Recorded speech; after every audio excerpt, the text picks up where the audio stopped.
Il était une fois, dans un village verdoyant au cœur de la savane africaine, un jeune garçon nommé Gourou. Connu pour son esprit vif et ses idées débordantes, il était toutefois regardé avec scepticisme par les habitants du village. Tandis que les autres jeunes s'activaient à labourer les champs, à construire des cases ou à puiser de l'eau, Gourou, lui, préférait rester à l'ombre d'un grand baobab, plongé dans des livres ou griffonnant sur des feuilles de papier. Cette attitude lui valait bien des reproches. « Gourou, pourquoi refuses-tu de travailler comme les autres ?» lui lançait-on. Même ses parents, respectés pour leur sagesse, commençaient à s'inquiéter. « Mon fils, le village ne peut prospérer sans l'effort collectif, » disait son père. Sa mère, bienveillante mais ferme, ajoutait « Ce que tu fais la semble inutile. Mais si ton esprit est ta force, montre-nous qu'il peut nourrir ce village. » Gourou, loin d'être paresseux, avait une passion. Il rêvait de devenir un grand entrepreneur. Il croyait fermement que le savoir pouvait transformer non seulement sa vie, mais aussi celle de sa communauté. Pourtant, entouré de regards sceptiques et de moqueries, il savait que prouver sa vision ne serait pas une tâche facile. Sous le ciel étoilé, un silence s'était installé dans le petit village. Assis près du feu de bois, Gourou écoutait attentivement les paroles de son père, qui venait de l'appeler pour une conversation importante. « Mon fils, » dit son père en observant les flammes danser, « sais-tu pourquoi les arbres ici sont si grands et majestueux ?» Gourou, intrigué par cette question inhabituelle, secoua la tête. « Non, père. » « Pourquoi ? » « C'est parce que leurs racines sont solidement ancrées dans le sol, » répondit le vieil homme. Mais ces racines n'ont pas grandi toutes seules. La pluie, le vent et même le soleil ont tous contribué. Ils ont travaillé ensemble. De la même façon, notre village prospère grâce à l'effort collectif. Si toi, tu refuses de participer à ce travail, alors tu coupes une racine de cet arbre. Gourou sentit une pointe de culpabilité. Il baissa les yeux, mais osa répondre « Père, je ne veux pas couper les racines. Mais je ne crois pas que ma place soit dans les champs. J'ai des idées, des rêves. Si je les réalise, je peux peut-être nourrir cet arbre autrement. » Le vieil homme hocha lentement la tête, un mélange de compréhension et de défi dans son regard. « Alors montre-nous, Gourou. Nourris cet arbre, mais pas seulement avec des mots. Avec des fruits que nous pourrons tous partager. » Le lendemain matin, tandis que les premières lueurs du jour inondaient le village, Gourou se rendit près du grand baobab où il avait l'habitude de lire. Mais cette fois, il n'était pas venu pour lire. Il réfléchissait à la promesse qu'il avait faite à son père. Alors qu'il était plongé dans ses pensées, sa mère l'appela. Elle tenait dans ses mains un panier de maïs. « Gourou, viens, aide-moi à écosser ce maïs, » dit-elle en souriant. Gourou hésita. Il avait toujours trouvé ces tâches fastidieuses, mais il ne pouvait pas refuser. Assis à côté de sa mère, il l'écouta parler. « Tu sais, mon fils, » commença-t-elle, « travailler la terre, c'est comme travailler l'esprit. Regarde ce maïs. Si nous ne retirons pas l'enveloppe, il reste caché et inutilisable. Ton esprit est comme ce maïs. Si tu veux qu'il donne quelque chose de bon, tu dois le travailler, le polir, et parfois même le laisser sécher avant qu'il soit prêt à nourrir. » Gourou leva les yeux vers sa mère. Elle n'avait pas besoin de dire plus pour qu'il comprenne. Ses études, ses idées, ses rêves étaient comme ce maïs. Ils demandaient du travail et de la patience avant de porter leurs fruits. Malgré cette nouvelle prise de conscience, Gourou devait encore faire face aux moqueries des jeunes du village. Un jour, alors qu'il lisait sous le baobab, un groupe de garçons s'approcha. « Alors, Gourou, » dit l'un d'eux en riant, « tu es encore là à lire tes livres ? Pendant ce temps, nous avons fini de planter les patates douces. Tes mots peuvent-ils les arroser ?» Le groupe éclata de rire, mais Gourou resta silencieux. Il voulait répliquer, mais il se rappela les paroles de son père. Une graine enfouie dans la terre ne se soucie pas du bruit du vent. Ces moqueries lui faisaient mal, mais elles le poussaient à redoubler d'efforts. Cette nuit-là, il écrivit dans un vieux cahier offert par son père. « Un jour, ces mêmes garçons verront les fruits de mon travail. Mais d'abord, je dois croire en moi. » Un soir, alors qu'il revenait d'une longue marche pour emprunter des livres dans une ville voisine, Gourou croisa un vieil homme au bord du chemin. C'était un ancien du village, connu pour ses histoires pleines de sagesse. « Eh bien, Gourou, » dit l'ancien en tapotant son bâton, toujours à courir après les mots des livres. « Oui, grand-père, » répondit Gourou avec respect. Le vieil homme sourit et lui dit « C'est bien de courir après les mots, mais n'oublie pas de regarder autour de toi. Chaque personne, chaque arbre, chaque rivière est aussi un livre.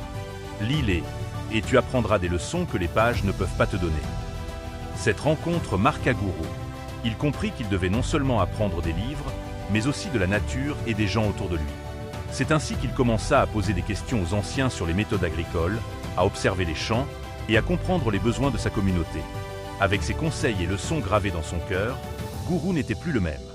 Il avait une vision plus claire de ce qu'il voulait accomplir. Il savait qu'il devait travailler dur, surmonter les moqueries, écouter les sages et surtout rester fidèle à son rêve. Chaque jour, il se rapprochait un peu plus de son objectif, devenir un entrepreneur capable de transformer son village. Mais pour cela, il fallait encore semer, cultiver et attendre patiemment que la moisson arrive.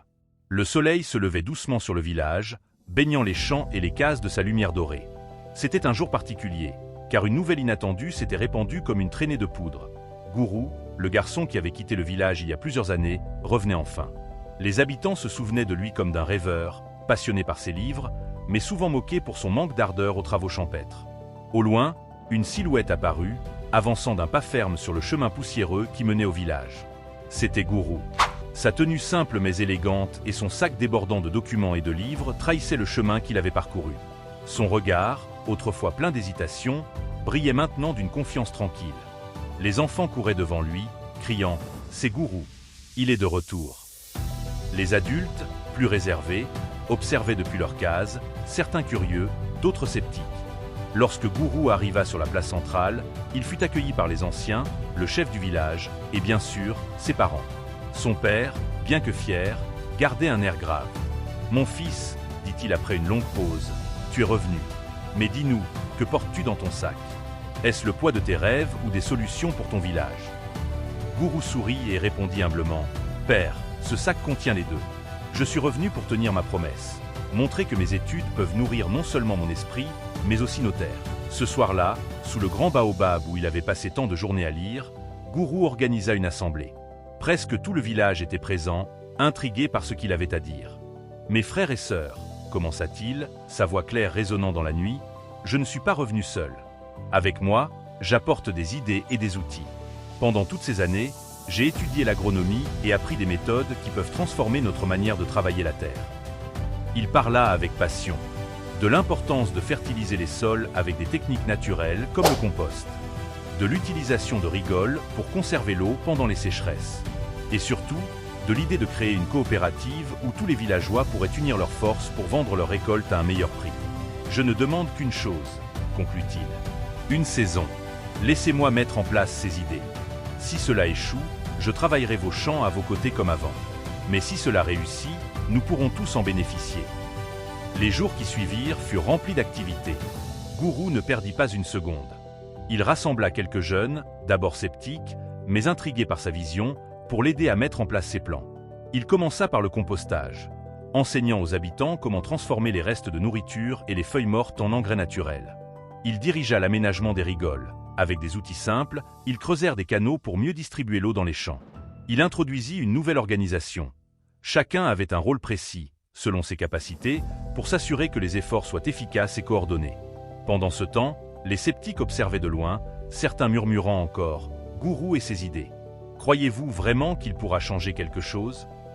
La saison passa plus vite que prévu, et les champs, autrefois épuisés, étaient maintenant luxuriants. Les récoltes dépassèrent toutes les attentes. Là où les terres donnaient juste assez pour nourrir les familles, elles produisaient désormais suffisamment pour remplir les greniers et vendre le surplus au marché. Un matin, Gourou et les villageois se réunirent pour évaluer le résultat. Les sacs de mil et de maïs s'empilaient, et les visages des habitants étaient illuminés par un mélange de joie et d'étonnement. « Comment est-ce possible ?» demanda un ancien. Gourou, toujours modeste, répondit « Cela a été possible parce que vous avez cru en cette vision, même si ce n'était pas évident au début. La terre nous a donné plus que nous espérions, mais c'est grâce à notre travail collectif et à des méthodes nouvelles. » Même ceux qui s'étaient moqués de lui par le passé furent obligés de reconnaître ses efforts. Un jeune homme, autrefois l'un de ses plus grands détracteurs, s'approcha et dit « Gourou, je dois avouer que j'avais tort. Je pensais que tes livres ne pouvaient rien pour nous. Mais aujourd'hui, tu as prouvé que l'esprit peut travailler aussi dur que les mains. » Le vieil homme qui avait autrefois conseillé à Gourou de lire la nature s'avança également. Il posa une main sur son épaule et dit « Gourou, tu es devenu la graine qui nourrit l'arbre du village. Continue sur ce chemin. » Avec le succès des récoltes, Gourou lança officiellement la coopérative agricole. Les profits furent partagés équitablement, et avec cet argent, ils purent acheter de nouveaux outils, construire un petit entrepôt pour stocker les récoltes, et même envoyer d'autres jeunes du village à l'école. Gourou, le garçon autrefois considéré comme un rêveur, était maintenant vu comme un leader visionnaire. Mais il resta humble. Un jour, alors qu'il travaillait encore dans les champs aux côtés des autres, son père lui dit avec fierté, « Mon fils, tu as tenu ta promesse. Tu as prouvé que tes rêves pouvaient nourrir non seulement ton esprit, mais tout le village. » Gourou répondit simplement, « C'est vous tous qui avez cru en moi. Je ne suis qu'un humble cultivateur d'idées. » Le retour de Gourou marqua le début d'une nouvelle ère pour le village. Ce qui avait commencé comme un rêve solitaire était devenu une réalité collective. Le jeune homme avait appris que le vrai leadership réside non pas dans le pouvoir, mais dans la capacité à unir et à inspirer. Ainsi, sous le grand baobab, devenu le symbole du renouveau, Gourou observa son village prospérer avec une profonde gratitude et une détermination intacte.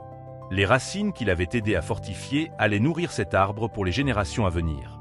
Les saisons avaient tourné, et le village autrefois marqué par des récoltes maigres était devenu un modèle de prospérité. Les champs verdoyaient, les greniers débordaient, et le marché du village était animé par des commerçants venus de loin pour acheter les produits de la terre. Au cœur de cette transformation se trouvait Gourou, dont la vision et le travail acharné avaient ouvert une nouvelle voie pour tous. Un matin, alors que Gourou discutait avec des villageois près des champs, un groupe d'étrangers arriva. Leur tenue soignée et leur manière de parler trahissaient leur appartenance à une grande organisation agricole régionale. Ils avaient entendu parler du miracle de ce village autrefois modeste et étaient venus en apprendre davantage. « Est-ce ici que nous trouvons Gourou ?» demanda leur chef, un homme aux lunettes dorées. Gourou s'avança, humble mais assuré. « Oui, c'est moi. Comment puis-je vous aider ?» L'homme sourit et déclara « Nous avons entendu parler de vos innovations et de la transformation de ce village. Nous voulons non seulement apprendre de vous, mais aussi vous proposer un partenariat. Avec votre expertise, nous pouvons étendre ces méthodes à d'autres villages et changer la vie de milliers de personnes. » Les villageois, qui écoutaient à distance, éclatèrent en applaudissements. Pour eux, c'était une reconnaissance non seulement du travail de Gourou, mais aussi de leur propre contribution. Cette année-là, la fête de la moisson fut différente des autres. Sous le grand baobab, les villageois se rassemblèrent pour célébrer leur succès et honorer celui qui avait été la source de ce changement. Le chef du village se leva pour parler. « Gourou, dit-il, sa voix résonnant avec une gravité chaleureuse, tu nous as montré que la véritable richesse ne réside pas seulement dans la terre, mais dans l'esprit et le cœur de ceux qui osent rêver. Aujourd'hui, nous te faisons un cadeau en signe de notre gratitude. » Il tendit à Gourou un bâton sculpté, symbole de leadership dans leur culture. Ce bâton représente la force et la sagesse. Tu es désormais notre guide. Non pas comme un chef qui ordonne, mais comme un frère qui inspire. Gourou, ému, accepta l'honneur avec humilité. Il remercia les villageois et rappela « Ce succès n'est pas seulement le mien. Chacun d'entre vous a planté, travaillé et cru en cette vision. Ce bâton est pour nous tous. Ensemble, nous irons encore plus loin. » Avec les profits croissants de la coopérative et le partenariat avec l'organisation régionale, Gourou lança un projet qui lui tenait à cœur, la construction d'une école dans le village. Cette école, expliqua-t-il lors de son inauguration, n'est pas seulement pour apprendre à lire et écrire. Elle est là pour enseigner les savoirs qui nourrissent, la gestion des terres, l'entrepreneuriat et l'importance de travailler ensemble. Nous formons les futurs leaders de notre communauté. Les enfants, autrefois obligés d'aider leurs parents sans autre perspective, avaient maintenant un avenir plus prometteur. Les jeunes qui avaient moqué Gourou dans sa jeunesse devinrent ses premiers élèves, apprenant non seulement des techniques agricoles, mais aussi des leçons de vie précieuses. Un soir, après une longue journée de travail, Gourou fut invité par les anciens à une réunion spéciale. Le vieil homme qui l'avait autrefois conseillé sur l'importance de lire la nature prit la parole. « Gourou, nous avons tous vu le chemin que tu as parcouru. Ton travail est une bénédiction pour ce village, mais il y a une dernière chose que tu dois entendre. » Il tendit à Gourou un collier en perles, symbole du lien entre les générations. En toi, nous voyons un pont entre le passé et l'avenir. Tu as pris ce que nos ancêtres ont construit et l'as enrichi avec ce que tu as appris au-delà des collines. Continue de marcher avec cette sagesse, et souviens-toi que les racines ne doivent jamais être oubliées. Gourou accepta le collier avec une gratitude sincère. Il promit « Je marcherai toujours avec la mémoire de ceux qui m'ont précédé et avec la vision de ce que nous pouvons devenir. » Les années passèrent, et le village devint une source d'inspiration pour toute la région.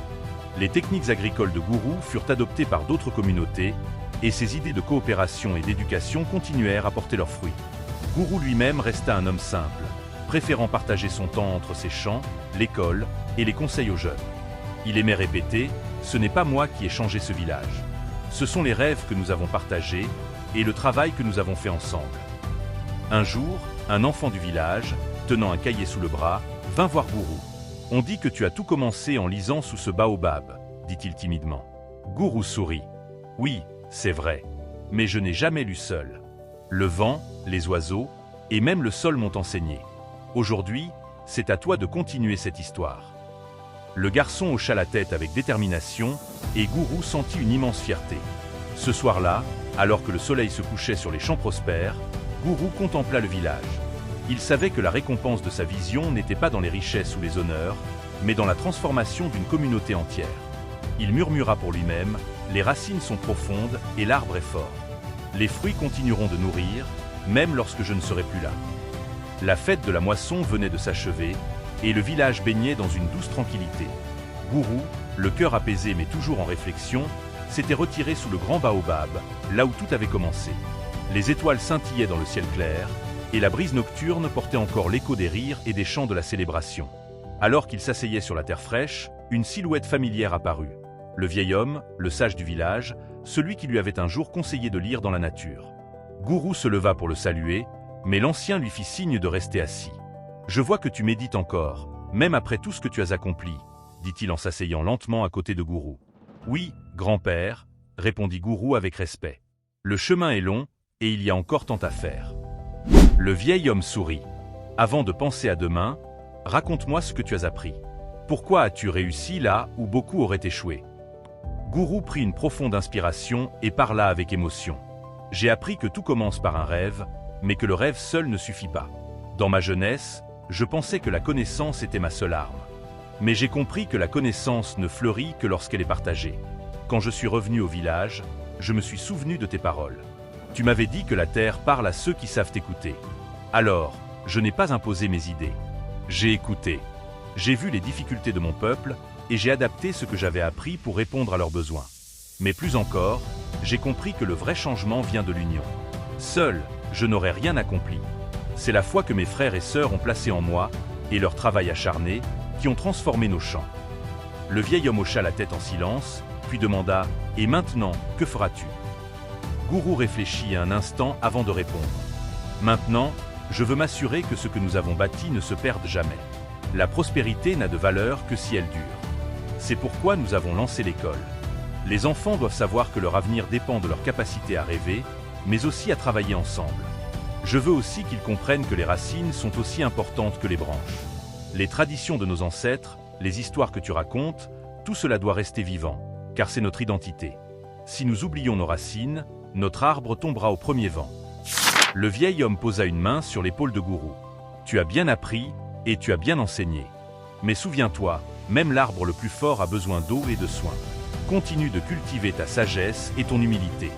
Les défis viendront, mais tant que ton cœur reste pur et que tu marches avec ton peuple, tu trouveras la force de les surmonter. » Puis il se leva lentement et, avec un sourire bienveillant, ajouta « Tu es devenu plus qu'un fils de ce village.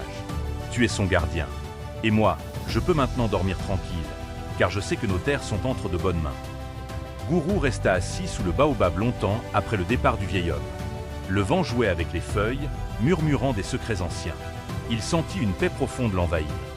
Il murmura pour lui-même « Leçon après leçon, je comprends mieux. Ce n'est pas la richesse ni la grandeur qui compte. C'est ce que nous laissons derrière nous, des cœurs unis, une terre fertile et des rêves qui continuent de pousser. » Avec cette pensée, il se leva, prêt à retourner au village, où de nouveaux défis et de nouvelles opportunités l'attendaient. Sous le grand baobab, les étoiles semblèrent briller plus fort, comme pour témoigner de la promesse d'un avenir radieux.